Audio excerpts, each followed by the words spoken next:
3, 2, 1. Ei, você é uma daquelas pessoas que a cada 10 palavras, uma é um espirro? Eu sou meio assim. Eu lembro que meu primeiro namorado, quando me pediu em namoro, antes de eu dizer sim, obrigada, quero namorar com você, eu dei um espirro. A rinite alérgica, ela atinge 25% dos adultos e cerca de 40% das crianças e dos adolescentes. E parece que é uma coisa meio incurável. É incurável mesmo, doutora? Então, a rinite alérgica realmente não tem cura, ela tem controle. A alergia em si é uma coisa muito difícil de controlar, mas a gente consegue com medicamentos corretos. Em algumas pessoas em que não respondem ao medicamento, a gente pode fazer uso de vacinas para melhorar essa rinite ou o quadro alérgico em geral. Entendi. E a rinite, quando ela tá muito forte, assim, que é por um tempo mais prolongado, ela pode gerar outras coisas, né? Por exemplo, eu tô muito rouca agora, assim, e começou por um quadro de rinite. Isso acontece? Acontece muito. Podem ter complicações bacterianas, então de uma rinite você desenvolveu uma sinusite, um quadro bacteriano, uma inflamação mais grave. É porque baixa a imunidade? E também favorece o acúmulo de secreção no nariz, que pode ser porta de entrada para bactéria, para colonização de bactéria. A gente sente mais úmido, né? Exato, tem mais secreção e ali a bactéria vai se multiplicando e colonizando as vias aéreas. Tá. Outra coisa que é bem comum é a crise de rinite em alguns pacientes que têm uma via aérea inferior mais reativa, por exemplo, pulmão e traqueia, desencadear um quadro de asma. Ou um quadro de asma também piorar uma crise de rinite. Isso é hereditário ou é de cada pessoa mesmo? Tem muito fator genético, sim, envolvido. Porque eu perguntei porque minha mãe, por exemplo, tem bastante. Então, eu me vejo muito nela, né? Sim, Meu sim. Deus, que herança. O objetivo do tratamento da rinite não é fazer com que você nunca mais tenha crises, é que você Passa. controle essa crise e passe o máximo de tempo sem as crises. É claro que tem outros fatores que às vezes a gente não consegue controlar, né? Por exemplo, Claro. o clima de Brasília, que Impossível. tem uma variação ao longo do dia de temperatura muito absurda, de 12 graus pula para 32 em alguns dias. E muito seco, né, também. Exatamente. A gente não pode evitar isso, mas a gente pode evitar pelo menos dentro de casa, né, as crises alérgicas. Então, nesse vídeo de hoje, a gente vai dar 5 dicas de como você evitar uma crise alérgica dentro de casa. Antes, se inscreve no canal, ativa o sininho, curte esse vídeo e compartilha com quem vai precisar dessas dicas, assim como eu. Roda aí a vinheta. Catarina Martorelli, Catarina das palavras, do gostar de escrever, de viajar e ver gente, de lutar pra vencer, de ter fé e esperança, de jamais desistir nos conformes da dança. Sorri, Catarina Martorelli, Catarina.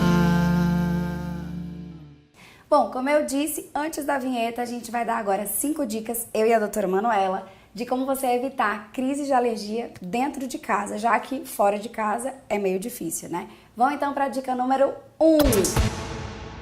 Evitar ter bicho de pelúcia em casa. Por quê, doutora? Então, os bichos de pelúcia são reservatório de ácaros.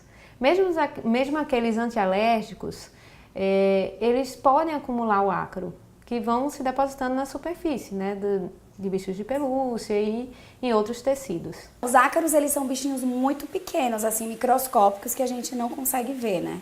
Exato, são bichos muito pequenos, microscópicos, mas que causam um estrago muito grande, porque eles podem estimular o nosso sistema imunológico a ter uma resposta exacerbada.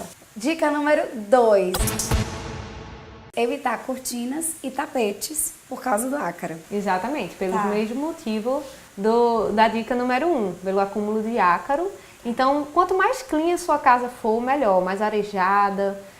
Evitar a cortina, não é que você não possa ter nenhuma cortina, mas às vezes tem um material, uma persiana, que é mais fácil de fazer a limpeza.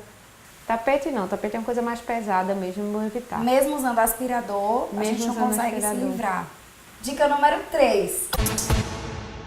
Como ela disse, deixar a casa sempre arejada. Tem gente que não abre janela, deixa tudo fechado, escurinho. Isso não. Então, o mais arejado possível, né? Até para você tentar não usar ar-condicionado, ventilador e também não ter o acúmulo do ácaro ali e a falta de circulação do ar ambiente. Dica número 4. Trocar com frequência as roupas de cama. Tem gente que passa um mês para trocar a roupa de cama. Não. Não. A nossa própria pele descama, né? E isso é realmente um fator ali de acúmulo de poeira, ali de ácaro também nas roupas de cama. Então não dá pra gente passar um mês, 2 com a mesma roupa de cama. Tem que estar sempre trocando. E é uma forma de prevenção mesmo para que evite acúmulo de sujeira e de ácaros. Então a alergia também está diretamente relacionada à higiene da casa, né? Sim, claro. Porque trocar roupa de cama é o que higiênico. a gente chama de higiene ambiental também. A gente cuidar da nossa casa e no nosso ambiente, principalmente no nosso quarto, que é onde a gente passa a maior parte do tempo. Que a gente dorme mais do que... Hoje em dia você passa o dia fora de casa, né, e chega praticamente para dormir. E tem um tempo certo para trocar roupa de cama? Não tem uma regra, mas o recomendado é que fosse semanalmente, a cada 10 dias. Dica número 5. Limpar com frequência ventilador e ar-condicionado. Se fosse possível não usar, ótimo. Mas o ideal é que pelo menos seja feita a limpeza, né, dos filtros de ar-condicionado, do próprio ventilador. Sim.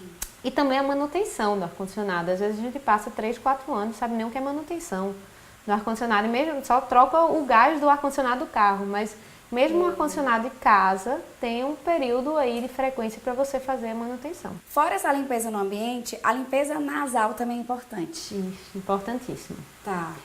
A lavagem com soro para evitar justamente a estase de secreção ali no nariz, que a gente tinha comentado anteriormente.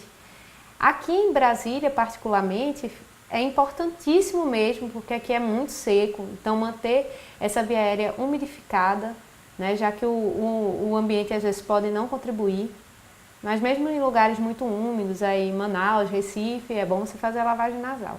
Só para as pessoas entenderem que a gente viu uma polêmica recente de aqueles remédios de nariz para se evitar. O remédio do nariz é diferente de soro. Exatamente. O soro não é remédio. Não. Você pode usar o soro natural, desde que bem acomodado, guardado em refrigerador. Descongestionante é um medicamento que ele vai agir de uma maneira diferente e tem uma série de efeitos colaterais. E vicia, né? E vicia.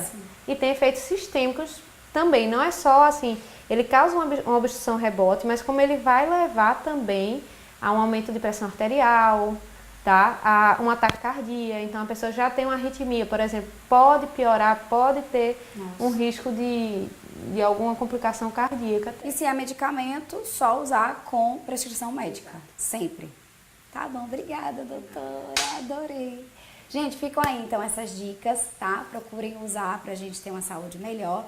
Se você tiver alguma dúvida ou quiser compartilhar a sua vida, o seu pesadelo com a rinite igual a mim, mande os seus comentários aqui pro canal, que eu vou ter o maior prazer de ler a sua história e de comentar também com você e da gente trocar umas ideias. E se tiver alguma dúvida que eu não possa responder, vou dar um jeitinho da doutora Manuela responder pra você. Tá bom? Até a próxima.